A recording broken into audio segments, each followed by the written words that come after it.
formada pela Federal de Santa Maria, docente de graduação do curso superior de tecnólogo em estética e cosmética e de fisioterapia da UBRA e também da pós-graduação em estética clínica. Ela é mestre em farmacologia pela UFSM e especialista em fisioterapia dermatofuncional.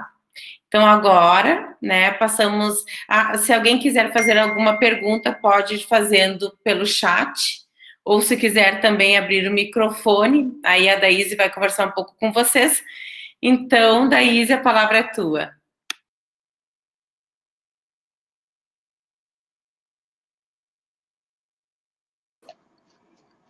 Tá certo. Boa noite. Estão me ouvindo bem? Vamos fazer os testes. Sim. Tudo certo? Ok.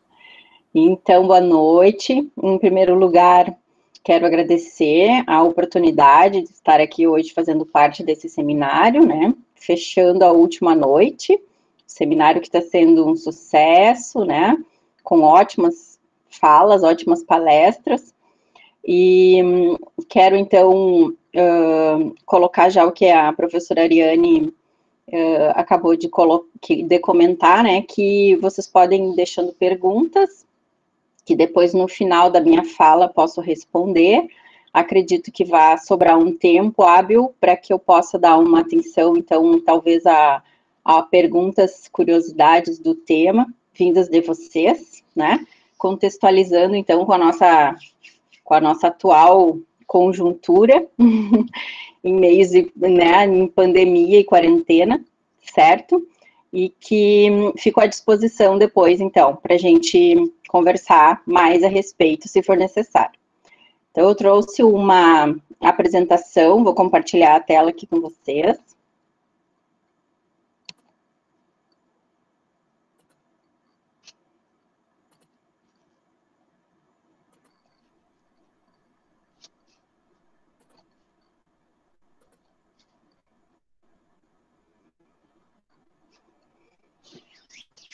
Então, o tema da minha fala hoje, eu escolhi com cuidado, né, já que na área que eu atuo, estética, né, fisioterapia dermatofuncional e pele, né, cuidados com a pele, eu considerei interessante, mesmo num contexto multidisciplinar, falar um pouco sobre, né, esse tema, e como contextualizar isso na nossa atual situação, né, em meio a essa pandemia.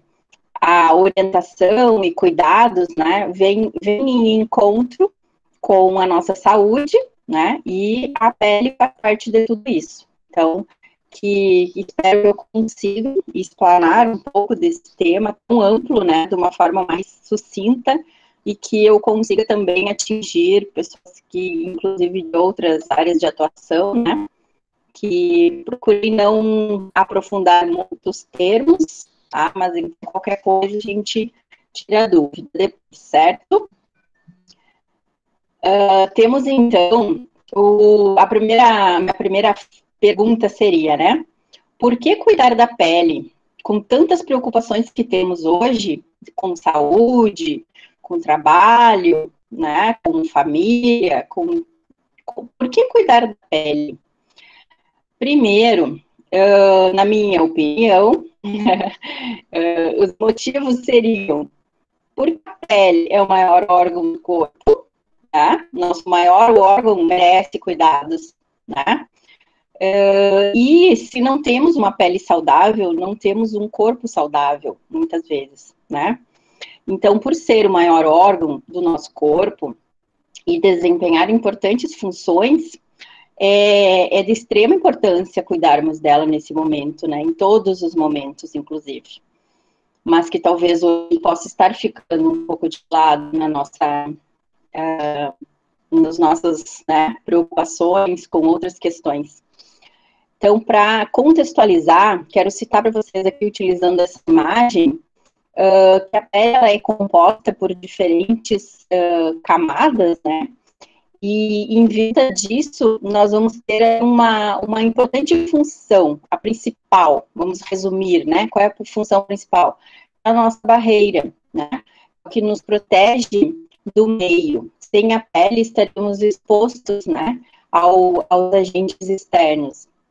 Então, a pele forma, lá na superfície, bem externa, nós temos um manto, chamado manto hidrolipídico, que é composto por uma mistura de água e óleo, e este manto, ele forma uma película que impede principalmente a perda de água.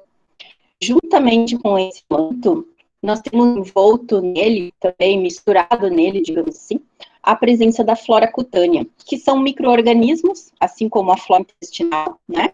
Micro-organismos mantêm um equilíbrio, né? E um controle contra a invasão de micro-organismos externos.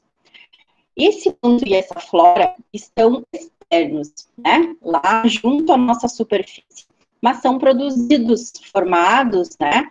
Na pele. Abaixo desse manto, nós começamos, então, a estrutura cutânea, onde nós vamos ter a epiderme, que é um tecido epitelial, a derme, que é um tecido conjuntivo. Na derme, nós temos folículos pilosos e folículos onde tem pelos e sebo, folículos pilosebáceos. Nós também temos as glândulas, famosas glândulas sebáceas e sudoríparas. E abaixo da derme, nós vamos ter a hipoderme. Com isso, temos um complexo chamado de pele. E todos esses componentes vão nos dar, o que eu já disse agora no início, o poder barreira, para que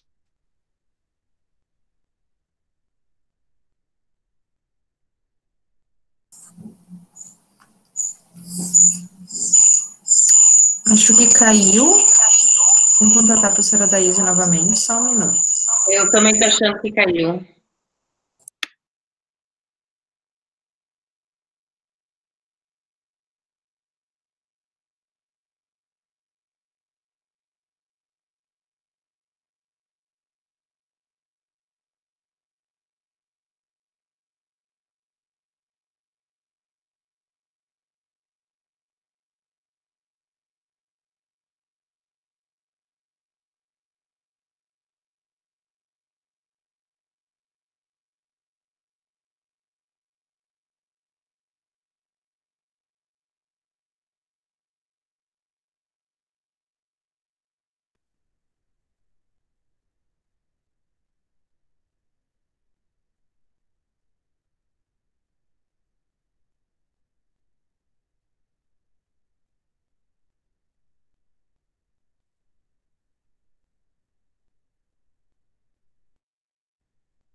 Professora Daíse, voltou?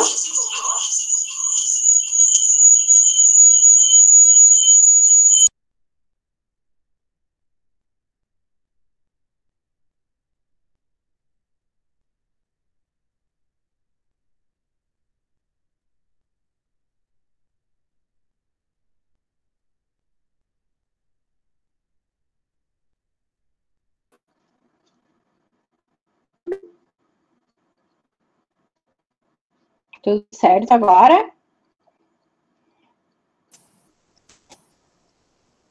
Sim. Desculpa, eu estava com medo que isso fosse acontecer mesmo. A minha internet não está das melhores, ainda mais com chuva, né? Um dos problemas da quarentena. Então, vamos lá, vou dar continuidade. Qualquer coisa, me chame novamente aqui. Então, eu estava aqui contextualizando, né, a pele, seus componentes e a importância da pele, então, como uma proteção contra a invasão, né, de agentes externos, e que ela ajuda-nos a preservar a nossa saúde, né? Então, em tempos de quarentena e distanciamento social, nós temos que pensar, né, o quanto todas essas novas experiências, novas vivências estão trazendo, né, às vezes malefícios para o nosso corpo, né, como a gente está lidando com tudo isso. Eu trago algumas imagens ali tentando ilustrar a questão do home office, né, o trabalho vindo para dentro de casa, para dentro das rotinas familiares, o medo constante, né, medo em vários aspectos, né, medo da doença, medo do desemprego, né, uma instabilidade muito grande, o estresse como um todo, o cansaço físico, mental, né, o fato de ficar em casa, de deixar, né, o convívio com pessoas próximas da gente. Então, isso tudo nos trouxe novas vivências, novas atitudes, né, atitudes de usar máscara, de aumentar as rotinas de limpeza e higienização, tá? E como isso tudo poderia interferir na nossa pele, então, né? Já que é o tema da nossa fala.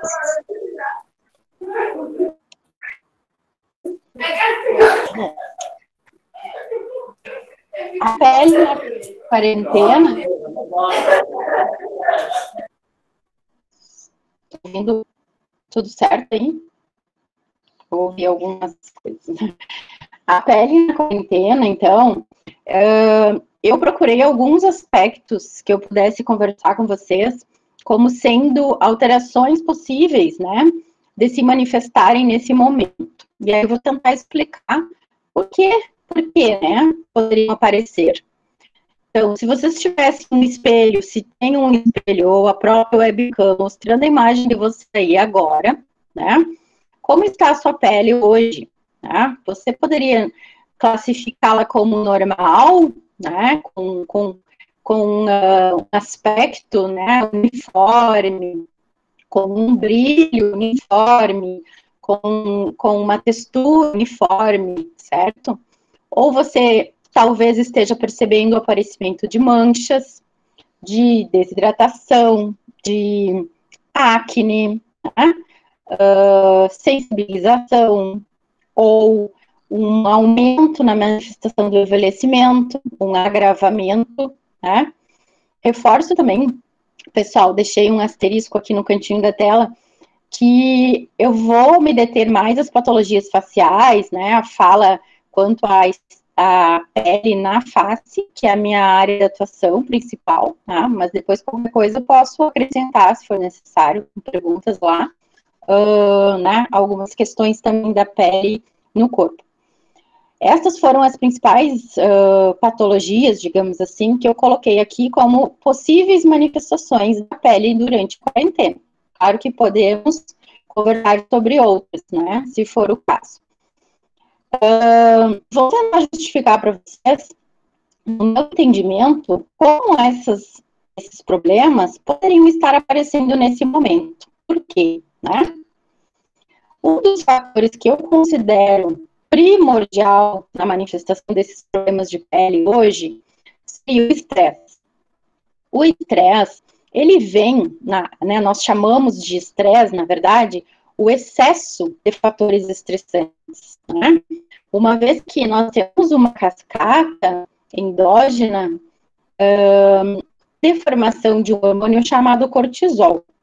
O cortisol, ele vai ser formado, produzido, no momento que entramos em contato com agentes estressantes, né? Em que nós precisamos reagir a isso, tá? Sempre. Então, isso está acontecendo no dia a dia, né, a todo momento. Porém, quando psiquicamente, né, nós entendemos, às vezes, vemos agentes estressores o dia inteiro, né? E cumulativamente, cronicamente, isso nos afetando, vamos ter, então, uma situação chamada de estresse crônico. Por quê? Teremos aumento dos níveis de cortisol, além dos nossos limites fisiológicos, e isso vai gerar, então, uma série de respostas e uma série de consequências no nosso organismo. Eu trouxe aqui uma, vamos dizer assim, a interferência que este cortisol elevado poderia trazer para a pele, né? Não vou trabalhar ou trazer informações sobre todas as outras manifestações sistêmicas que esse estresse também causa, né? Então, com relação à pele, o cortisol elevado diminui a nossa resposta imune, que é a nossa capacidade de nos defender dos micro-organismos. Isso, na pele, leva a um desequilíbrio da nossa flora cutânea. Nós temos uma flora que nos protege dos micro-organismos. E no momento em que não temos a resposta imune adequada, nós temos um favorecimento de infecções. Então, pode ser este o motivo de termos mais acne durante fases de estresse, né? Não só a acne, mas outras doenças infecciosas de pele também, né? Na minha segunda manifestação, seria o cortisol agindo como inibidor da produção de elementos do nosso manto natural de proteção. O nosso manto natural de proteção, ele tem a função de formar uma barreira, uma película protetora, né? Se não temos esses elementos, nós vamos sofrer de desidratação, sensibilização. Esses dois, desidratação e sensibilização, vão favorecer a ativação da nossa produção de melanina, já que o melanócito é uma célula de defesa da nossa pele. Então, possivelmente, podemos manifestar manchas. E a sensibilização e a desidratação também desorganizam a nossa flora cutânea e podem favorecer infecções. Outro ponto, o aumento de cortisol inibe a atuação de enzimas. Quais enzimas? Várias, mas eu vou destacar aqui as enzimas relacionadas ao metabolismo celular.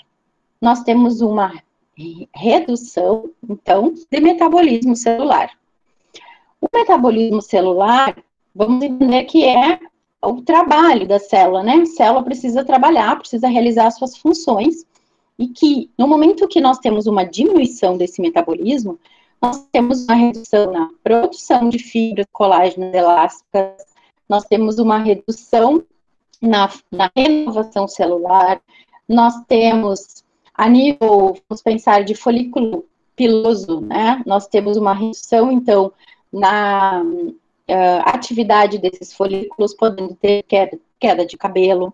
Nós temos diminuição do metabolismo a nível de tecido adiposo, favorecendo, então, o depósito. Nós temos uma diminuição de gasto energético, né, favorecendo o ganho de peso. Então, de diversas formas, essa queda do metabolismo afeta o nosso organismo e a nossa pele.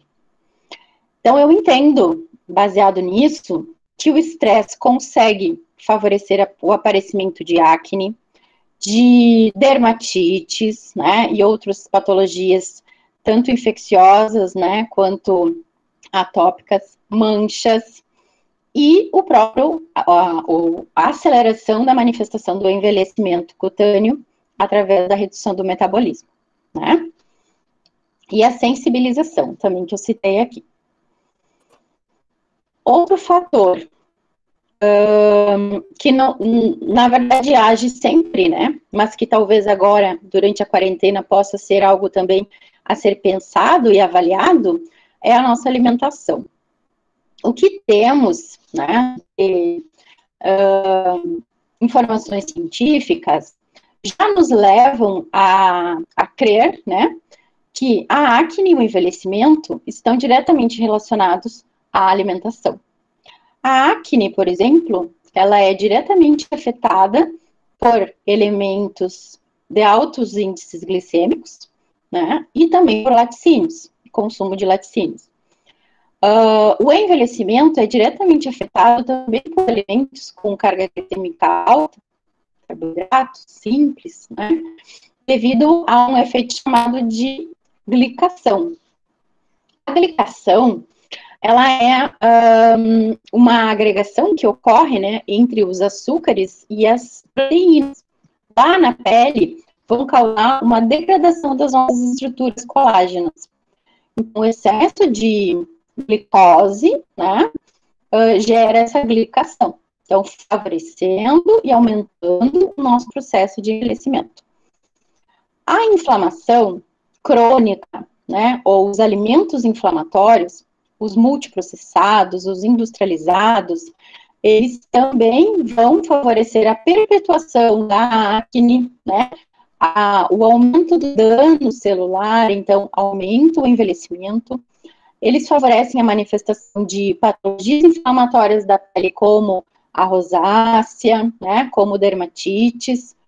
Então, a alimentação também está inteiramente ligada com as manifestações da nossa pele. E aí, coloco aqui, destaco que se tomarmos como alimentos primordiais da nossa alimentação, né, os da imagem abaixo, nós temos ali alimentos, alguns exemplos, né, de alimentos anti-inflamatórios, antioxidantes, tá? Anti-inflamatórios e antioxidantes são alimentos que nos protegem, então, e diminuem o efeito, por exemplo, do estresse e, por exemplo, né, dessa inflamação ou das nossas próprias características já endógenas. Sobre alimentos anti-inflamatórios e antioxidantes, né, não sou nutricionista e nem especialista na área, mas temos muitas fontes e fáceis até de pesquisa. E o ideal seria, então, buscarmos, né, um equilíbrio, uma dosagem, né, de forma equilibrada entre esses alimentos, para que a gente pudesse inibir um pouco a ação possível do estresse, né, do cansaço, da insônia e tudo mais que estamos sofrendo hoje. Antioxidantes também podem vir de forma suplementar, né, desde que tenha-se a indicação para isso, né, vitaminas e minerais também são componentes importantes, né, e citando a questão do envelhecimento, também é importante ressaltar que, por exemplo, para termos uma formação de colágeno, uma formação ideal de colágeno, que é a nossa proteína mais importante da pele para manter a estrutura, para manter a firmeza, a elasticidade, né, nós precisamos de alguns elementos essenciais, como zinco, selênio, vitamina C, né? Esses elementos, eles nos ajudam a formar o colágeno propriamente dito no final da cascata, lá dentro do fibroblasto, que é uma das células da nossa pele, né, da derme. Quando consumimos, e também, claro, precisamos consumir proteínas, né, que são os aminoácidos derivados das proteínas consumidas que vão dar origem a novas fibras colágenas. Então, se nós temos uma alimentação regular, equilibrada, né, composta por vitaminas, proteínas, antioxidantes, né, com menor índice glicêmico possível, né, e caráter anti-inflamatório, nós conseguimos equilibrar muitas funções do nosso organismo, inclusive a saúde da nossa pele. E talvez, não sei a critério de cada um, né, que façam uma autoanálise, não sei qual dos fatores que eu comentei até agora possa ser o principal aí, né, em cada caso, né, em cada pessoa que está assistindo, ou o estresse, ou alimentação, ou talvez o uso excessivo de telas, né? Coloquei entre aspas telas, porque temos que considerar telas de computador, de celular, de, né, tablet e companhia. A luz emitida pelas telas em contato com a nossa pele, ela vem sendo estudada há pouco tempo, né, a ação dessa luz, que é chamada de luz visível, né? Na primeira imagem, onde tem um computador, né, no fundo escuro, mostra que a reflexão principal é na cor azul, tá? Então, muitas vezes, essa luz das telas, ela é chamada de luz azul, tá? Então, no comprimento de onda da luz azul. Mas, ela é uma luz visível, né?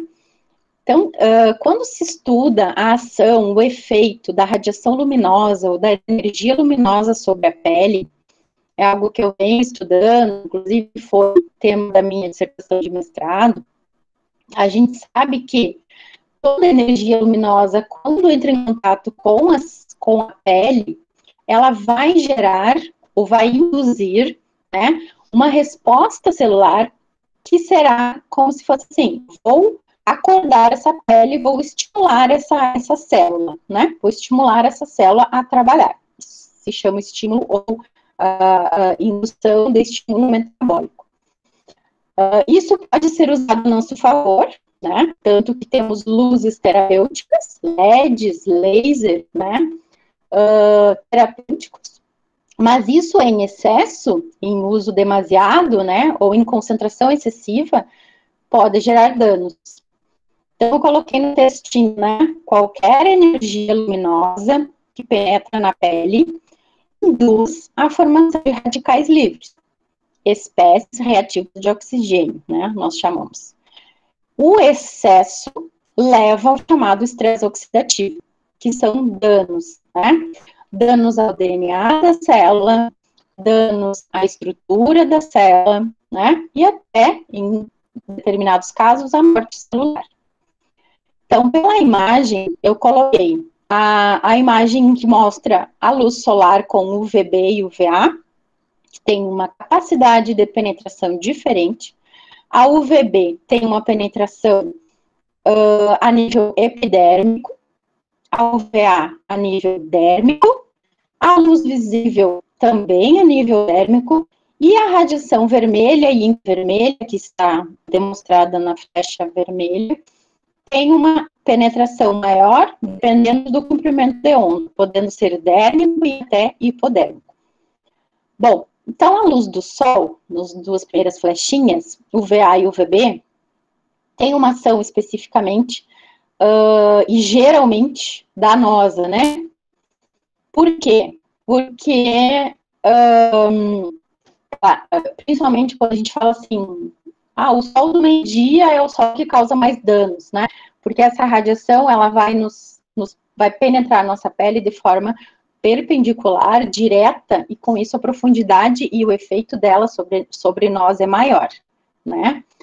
Então, se nós acumularmos o efeito dessa luz solar, nós teremos danos. Da UVB, nós teremos queimaduras a nível de epiderme.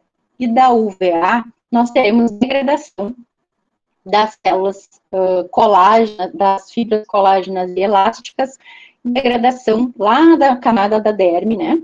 E aí o chamado fotoenvelhecimento. Hoje, em situação de quarentena, isolamento, distanciamento social, provavelmente o sol não esteja nos afetando em grande expressão nesse momento. Mas o que nós temos em contraponto? A luz visível. A luz visível está sobre nós e à frente, né, o dia inteiro. Essa luz visível tem efeitos muito similares ao da luz do sol, que são, então, elevados níveis de radicais livres que levam a danos nas células.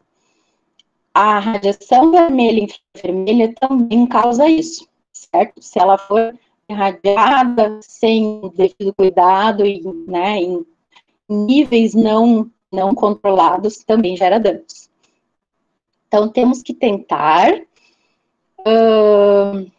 controlar, né, esse uso excessivo, tentar nos proteger, para que a gente tenha né, um dano mínimo possível referente a essas luzes. E em termos nesse contexto, né, que a gente costuma utilizar quando está à frente, né, de telas, né? O que vocês já utilizaram como proteção, né? Muitas vezes recomendado até pelos oftalmologistas o uso do óculos, né, com lentes que façam a reflexão dessa luz, é muito importante para a proteção, né? Mas na pele nós também vamos ter algo a ser utilizado, tá? Para que consiga, então, nos proteger. Também, contextualizando com as nossas rotinas, com as novas rotinas, né? O que podemos também relacionar a outras questões, o aparecimento também de manifestações na pele, o uso de máscaras, por exemplo. Essa, como está na imagem, a máscara comum, ou até a máscara de tecido, né? Utilizada por muito tempo, ela gera um fator oclusivo sobre a nossa pele, como se ela formasse uma barreira, né? Uma película. Com isso, a gente aumenta a hidratação e também aumenta a oleosidade daquela região. Incluindo ali o fator umidade e oleosidade, a gente tem um fator propício para infecções na pele, tá? Então, muitas pessoas já me relataram estar percebendo um aumento na acne, na região, né, da face, em que a máscara está sendo utilizada por várias horas por dia. Isso é uma queixa comum em pessoas que antes já faziam uso dessas máscaras no dia a dia, como os dentistas, como nós mesmos lá dentro dos consultórios de estética facial, onde sempre trabalhamos, né, com essa máscara, mas agora vem sendo também relatado por outras pessoas, outros profissionais. Então, é provável, né, que a causa seja um fator oclusivo, e por isso aquele cuidado, né, de que temos que trocar essas máscaras não podem ficar úmidas, né, não podem ficar muito tempo em contato com essa pele, sem serem trocadas. E ainda, as máscaras no modelo N95, que são as utilizadas lá dentro dos hospitais, né, na frente, lá na linha de frente de combate aos pacientes com Covid-19, nós temos lesões de pele propriamente ditas devido à pressão que essas máscaras causam, né? Tem imagens, tem relatos na literatura pelo uso, também por tempo prolongado dessas máscaras, né, gerarem esse tipo de lesão. Que, no momento, né, não tem muito como evitar, né, são ossos do ofício, como poderíamos dizer, mas que vão necessitar, né, essas pessoas vão necessitar de ajuda, de tratamentos, né, para que essas lesões não se agravem, né, a ponto de gerar ferimentos, enfim. E também temos a outra rotina nova, que é o uso, então, e recomendação de higienização constante, né? Higienização das mãos, do ambiente, né? Falando em pele, né? Saúde da pele, que é o que eu me refiro, o excesso de sabão, o excesso de higienização prejudica a saúde da pele, tá? Porque, mais uma vez, né? Quando lavamos, quando utilizamos sabão, nós removemos o manto hidrolipídico e removemos as nossas barreiras protetoras cutâneas. Sem essa barreira protetora cutânea, nós temos desidratação. Então, nossa pele se torna mais seca, desidratada, e com isso mais sensível. Sensível a infecções e sensível ao desenvolvimento de dermatites, né, e outros tipos de lesões de sensibilidade. Então, como que a gente poderia, né, dosar, equilibrar essa rotina de higienização constante com a saúde da pele, né? Se vocês talvez já perceberam isso, né? O uso até dos produtos de limpeza, que tem um efeito às vezes maior ainda, como na desidratação, né? Muito mais do que o sabão. Então, um cuidado, assim, uma orientação básica seria tentar estabelecer também, aliado à higienização, uma rotina de hidratação, para tentar repor esse manto hidrolipídico ou esses componentes, né, da superfície da pele que foram perdidos. Seria uma forma de tentar amenizar os efeitos do uso excessivo de sabão, né, ou de sabonetes, ou de higienizantes, ou de produtos de limpeza, tá? Às vezes, só isso não é suficiente, né? Tem casos mais severos de sensibilização que vão necessitar de uso de produtos específicos, né? Cosmecêuticos, pomadas, enfim. Mas, às vezes, quando está no início, uma hidratação já vai ser suficiente, né? Para o controle, para o cuidado. Então, além, vamos dizer assim, além da gente carregar na bolsa o álcool gel, né, e lavar as mãos com frequência, também devemos carregar um hidratante para as mãos, por exemplo, né, e aí conseguimos reduzir um pouco essa possível sensibilização cutânea. Sendo que todos esses fatores que eu comentei, todas essas patologias, todas essas manifestações, são diferentes, né, em cada indivíduo. Então, não vão acontecer em todo mundo, né?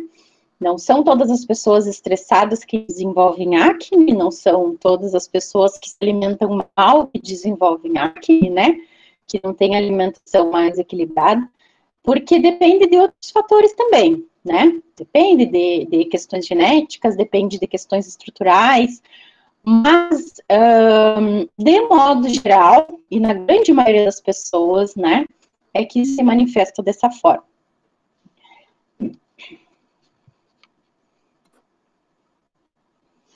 Como cuidar da pele, então? O que eu teria, assim, como orientações, né, de cuidados? Eu teria como principal orientação reduzir os fatores estressantes. Já que, como eu disse no início, o estresse, o excesso, né, de agentes estressantes, é um fator quase que ligado a todas essas manifestações, né? Buscar o equilíbrio na escolha dos alimentos. Tá? Não sou nutricionista, recomendo até que busquem, né, essa orientação específica, profissional, adequada, para conseguir montar, elaborar, né, uma proposta de dieta mais equilibrada possível, tá? Evitando, né, aqueles alimentos muito processados, alta carga glicêmica, e dando preferência para os alimentos mais anti-inflamatórios e antioxidantes, poderia ser uma opção. Também a prática de atividade física, né?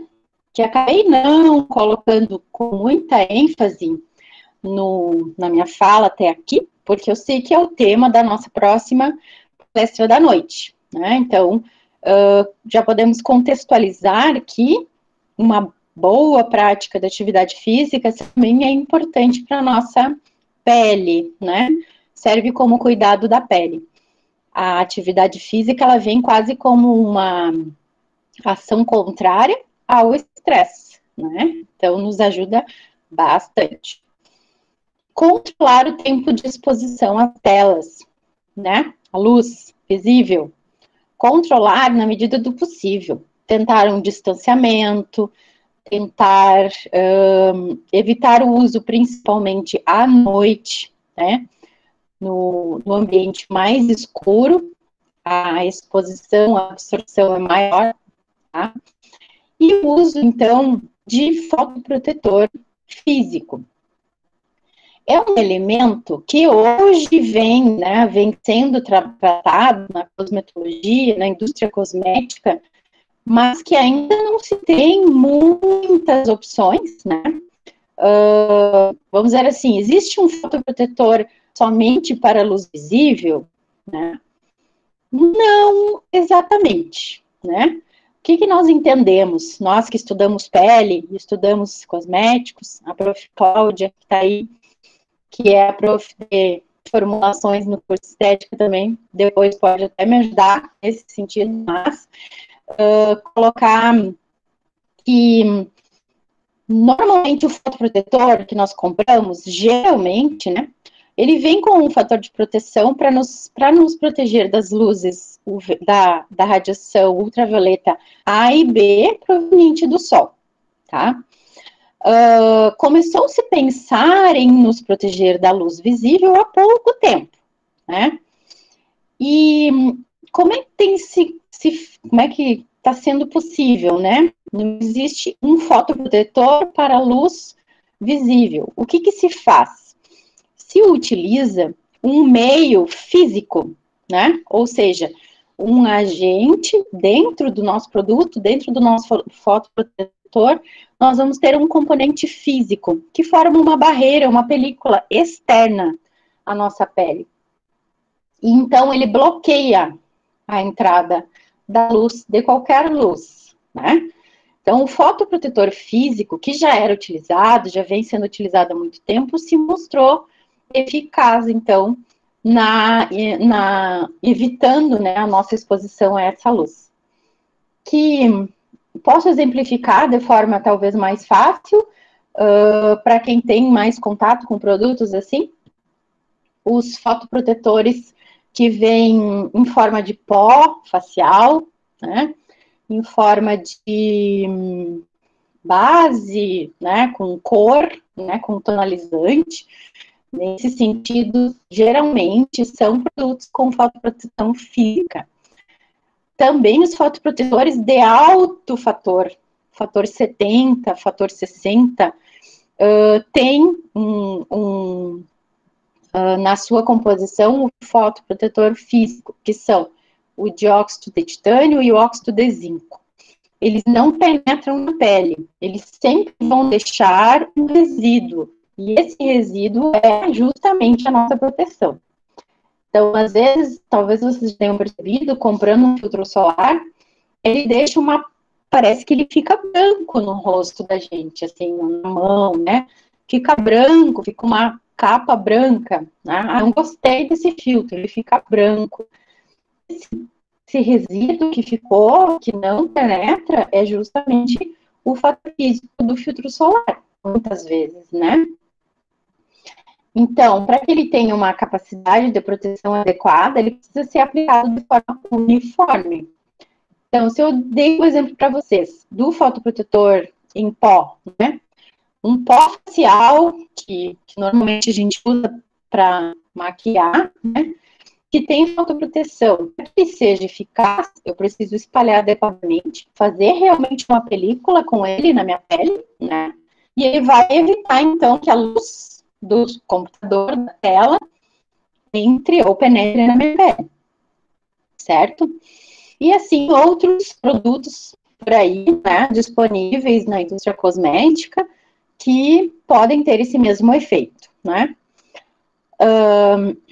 Uma rotina básica de cuidados cosméticos, tá? Coloco aqui mais a questão da face, né, que é a minha área. Não temos como fazer uma recomendação cosmética, né, sem uma avaliação criteriosa, sem uma anamnese, sem o histórico, né? Então, assim, só uma pincelada do que seria uma rotina básica, para que até vocês analisem se estão, né, conseguindo seguir, se estão adequando, se conseguem adequar isso na sua rotina, né? Para que a pele também tenha um cuidado externo, né, além do que vem de dentro para fora. Então, nós precisamos, em primeiro lugar, higienizar essa pele, né? No momento que higienizamos com agentes adequados, né, nós retiramos a sujeira, né, do dia a dia, retiramos o excesso de sebo, né, e deixamos essa pele nova, né, renovada, para que ela receba os produtos, principalmente o que a gente precisa entregar e né, utilizar como ativos para nossa pele, para nossa saúde. Então, se eu não higienizar, eu não consigo, por exemplo, ter a penetração ou a permeação do meu ativo anti-acne, por exemplo, né? Eu estou tratando a acne, estou usando um cosmético maravilhoso, mas se eu não higienizei a pele antes, esse cosmético, esse ativo cosmético não vai conseguir permear, né? Então, eu preciso higienizar para depois vir com o meu tratamento. Coloquei como segundo passo a tonificação. A tonificação, ela é como se um reequilíbrio, né? Porque quando a gente higieniza, a gente retira o manto hidrolipídico e desequilibra o pH dessa pele, deixa ela mais sensível, né? O tônico, as soluções tônicas que vão ser aplicadas na pele, vão ter o efeito, então, de reequilibrar esse pH e iniciar a reposição do manto hidrolipídico. Quando não tonificamos, nós deixamos essa pele exposta, né? E muitas vezes ela fica sensibilizada. E aí, se formos usar um hidratante, às vezes, como eu disse ali, o nosso produto anti-acne, ou o produto para tratar as manchas, né? O cosmético, ele pode arder. Por quê? Porque essa pele está sensibilizada, né? Está sem barreira. O tônico evita isso, né? Higienizo, aplico o tônico e depois venho com o meu hidratante ou com o meu produto de cuidado da patologia que eu estiver tratando, né? O cuidado do tônico, então, de ser aplicado, né? De ser também adequado ao tipo de pele, evitando, às vezes, os mais adstringentes numa pele mais sensível, né? O cuidado na escolha, né? De acordo com cada pele. Hidratar sempre é importante, mesmo nas peles oleosas, né?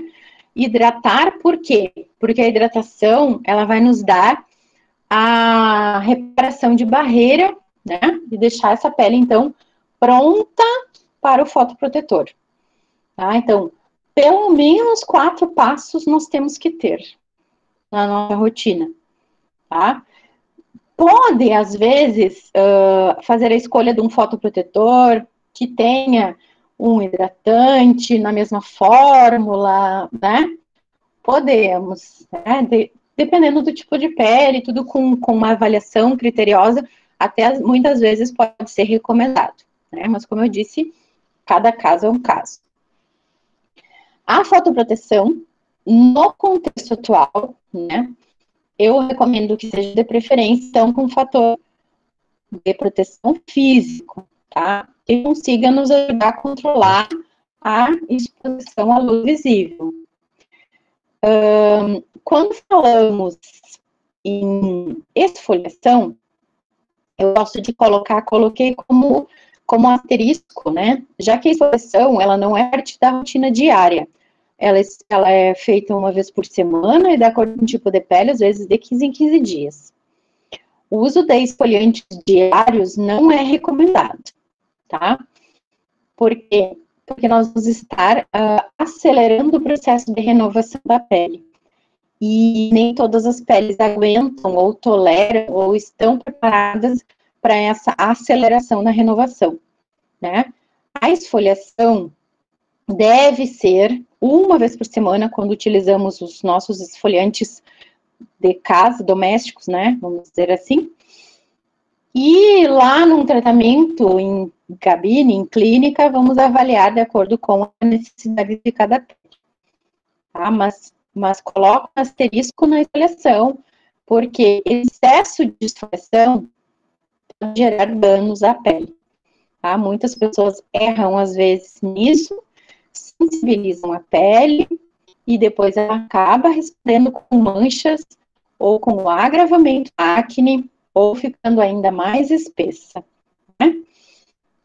Então, de forma geral, higienizar, tonificar, hidratar e fotoproteger. Quando possível, uma esfoliação. Também lembre que esfoliação é importante, tá? Sim, pode ficar meses e meses sem esfoliar, sem retirar as células mortas, como nós gostamos de dizer, né? Porque a pele sim vai, né, acumulando células muitas vezes na superfície, e a esfoliação tem um papel de auxiliar, né, nessa renovação. Mas tem que ser de forma bem regrada, controlada, né, e avaliada às vezes por um profissional ali, para saber o intervalo correto, para que essa pele tenha condições de se renovar, né. O que mais a gente vê relatos, e principalmente agora pensando em quarentena, em pele sensível devido ao estresse, né, cuidado com a esfoliação, que ela pode ser um fator a mais, né, no desenvolvimento da sensibilidade dessa pele.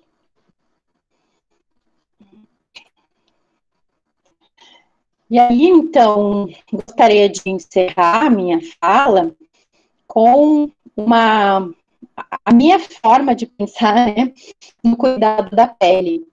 Cuidado da pele também é cuidado de saúde, física e mental. Eu sempre lembro de uma frase de uma professora minha na pós-graduação, quando eu comecei a pós-graduação em dermatofuncional, ela disse assim: por que é importante cuidar da pele, né? Ah, porque a pele é o nosso cartão de visita. E aí eu fiquei pensando, cartão de visita. Quando a gente entrega um cartão de visita, seja numa entrevista de emprego, seja numa reunião de trabalho, enfim, a gente quer entregar um cartão de visita bonito, limpo, né? A gente não quer entregar um cartão de visita assado, manchado, riscado, rasgado. Então, se a nossa pele é o nosso cartão de visita, ela também precisa estar, né, da melhor forma possível, mais apresentável possível.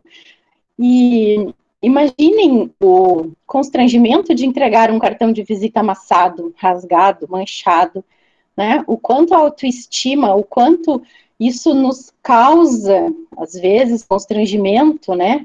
Diminui a nossa autoestima, aumenta os nossos níveis de estresse, né? E o quanto a nossa saúde mental acaba sendo envolvida em tudo isso. Então, cuidar da pele, por mínimo que seja, né, umas rotinas básicas, ou com todo aquele contexto de estresse, né, alimentação e tudo mais que eu comentei, é importante, sim, num contexto geral de saúde física e de saúde mental, tá? Então, agradeço mais uma vez a todos que estão aí me acompanhando. A fala que eu preparei foi essa, com o intuito de provocar aí em quem está assistindo, talvez algumas dúvidas, talvez alguns, né, algum pensamento mais voltado né, ao seu autocuidado ou também ao cuidado ao próximo. E fico agora aberta às perguntas, dúvidas, né, para a gente continuar o restinho do tempo, aproveitando nesse sentido mais direcionado ao público que está aí.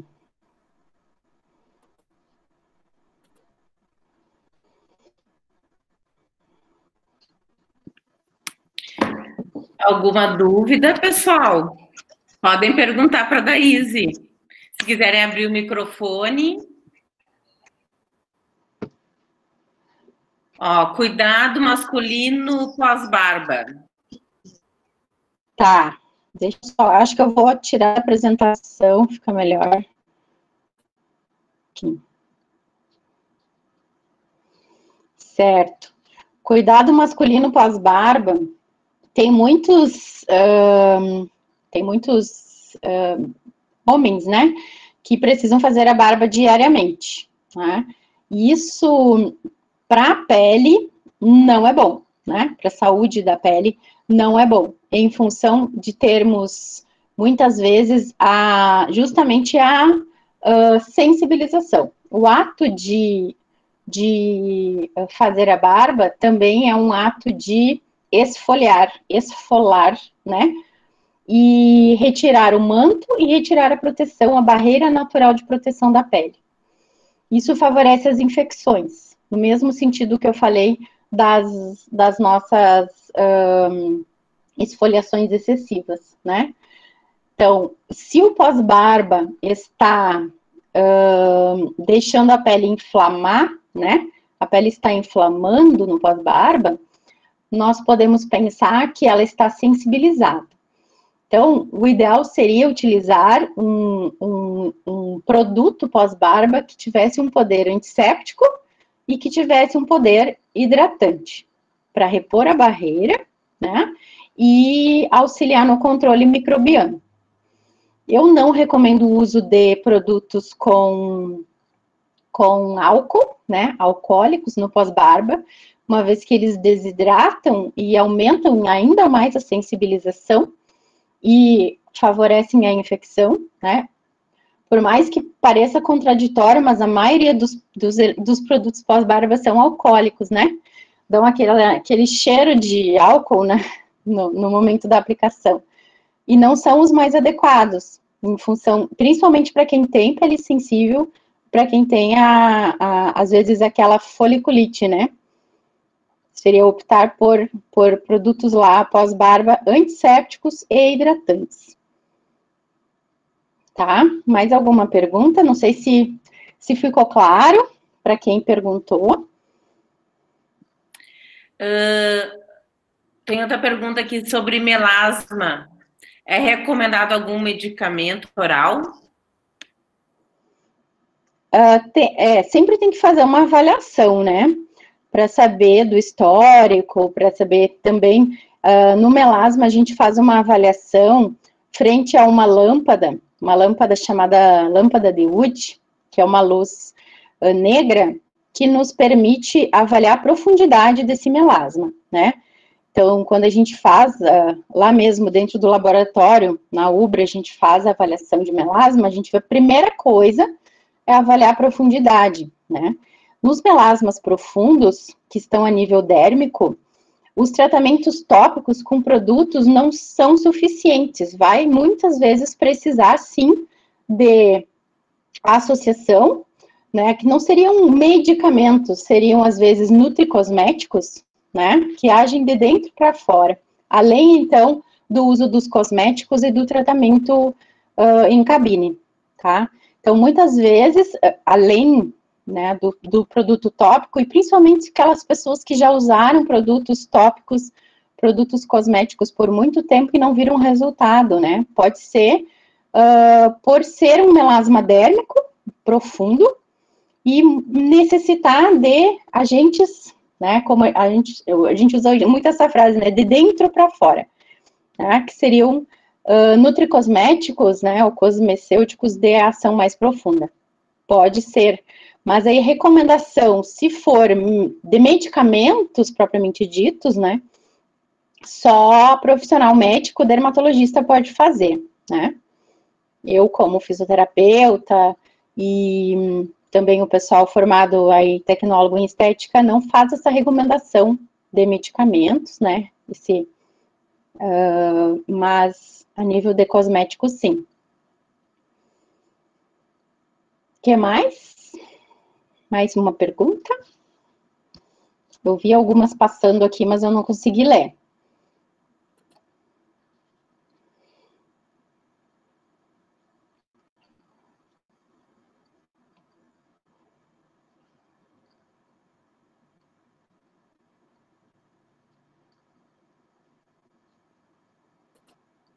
Ah, o Vitor, tá.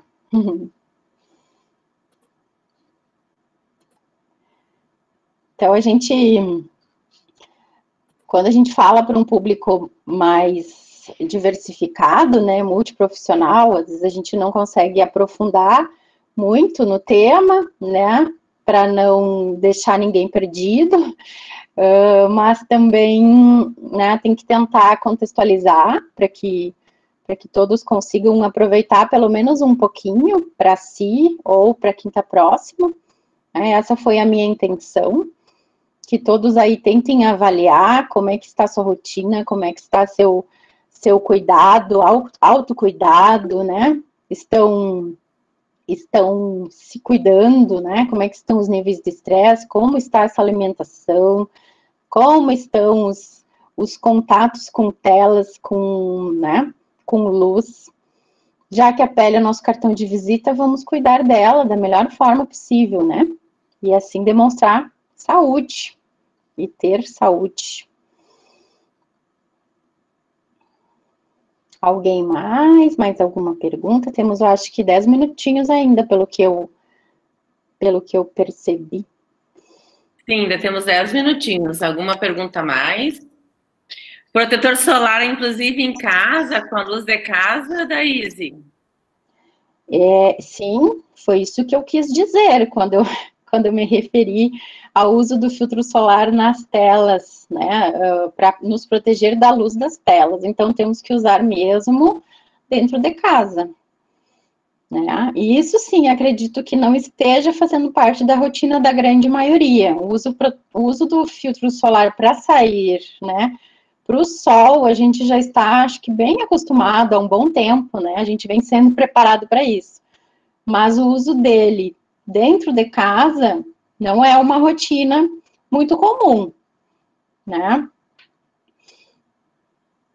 Até a Prof. Cláudia, se quiser acrescentar alguma coisa com relação aos filtros solares físicos, aos componentes, se quiser contribuir, professora Cláudia, pode ficar à vontade. Que acho que é uma dúvida grande. Tá? Os filtros solares, peraí, perdi.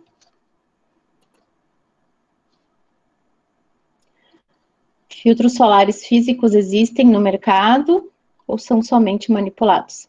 Existem das duas formas, tá?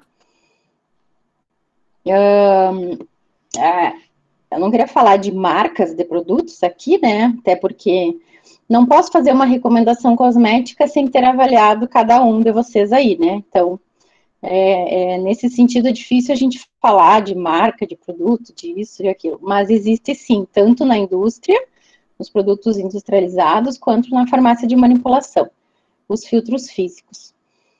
É fácil, às vezes, da gente identificar, às vezes pelo fator de proteção, que é o mais alto, os mais altos têm filtro físico, tá? E aqueles que deixam um resíduo na pele, ou seja, aqueles que são em forma de pó ou tonalizantes, né?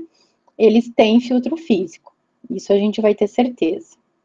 Independente se for de farmácia ou se for de manipulação ou de indústria.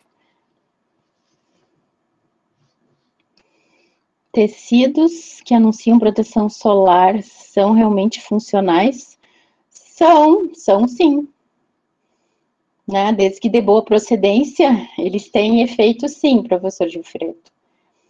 E são importantes. Né? No momento da exposição solar, principalmente na exposição solar direta, né? Do sol o sol do meio-dia, né? O sol das 11 da manhã às 3 da tarde, principalmente. Isso. Tem efeito, sim. Quais cuidados devem ser redobrados no inverno? No inverno, nosso fator principal eu acho que o que mais causa a sensibilização da pele e patologias de pele relacionadas ao inverno é o banho quente. Ao meu ver, tá? Porque o banho quente, ele é como a água quente que a gente usa para lavar uma panela engordurada. Olha a analogia que eu vou fazer, né? Mas quando a gente precisa lavar uma louça que tá com gordura, a gente usa, além do sabão, a gente usa água quente, né? Então, imagine esse sabão e essa água quente sobre a nossa pele, que é o que a gente faz quando toma um banho quente no inverno. Retira totalmente a nossa barreira de proteção. Tudo que puder, né? Sensibiliza ao máximo a pele. Se depois do banho, depois de lavar o rosto com essa água quente, a gente não repõe com hidratante, a saúde dessa pele está muito comprometida, né? Então, dificilmente depois do banho, nos dias frios, a gente passa creme hidratante em todo o corpo. A gente sabe que essa rotina é muito difícil, né? Então, com certeza, depois desse banho quente, desse sabonete, né? Da falta do hidratante, essa pele vai ficando sensível, vai ficando avermelhada, vai desenvolvendo dermatites muitas vezes, né? Em quem já tem essa predisposição. Então, o principal fator, ao meu ver, do inverno é esse, é o banho quente, que é inevitável, né? Teve mais alguma que eu não vi, Ariane? A Martinha pediu para te falar sobre o uso de despigmentantes no inverno. Isso, tá, Martinha? Obrigada. A gente costuma, quando a gente está fazendo um tratamento para manchas, né? A gente costuma utilizar o período do inverno para aumentar a indicação de uso de despigmentantes, que são os agentes cosméticos que vão clarear as manchas, né? Que vão nos ajudar no clareamento das manchas. Eles têm uma ação maior no inverno, já que a gente está em menor contato com a radiação. Mas se não utilizar o filtro físico que a gente comentou aqui, e a gente estando em contato com a luz das telas, né? A gente precisa ter um cuidado também. Então, não basta ser inverno e não ter sol, né? A gente tem que lembrar que a gente tem a luz das telas. Então, o uso de despigmentantes, ele tem que ser associado ao uso de fotoprotetor. O despigmentante vai fazer o nosso melanócito diminuir a produção de melanina. É ele que vai clarear a nossa mancha, né? Mas isso só é possível se eu não tiver mais o estímulo. O melanócito também não consegue parar se ao mesmo tempo eu continuar estimulando ele com luz. Então, eu preciso fotoproteger. Tá? Mas o principal período que a gente dá ênfase ao tratamento clareador é o inverno, devido à menor exposição à luz solar, que é o fator causador maior, né, das manchas. O que mais? Mais alguém?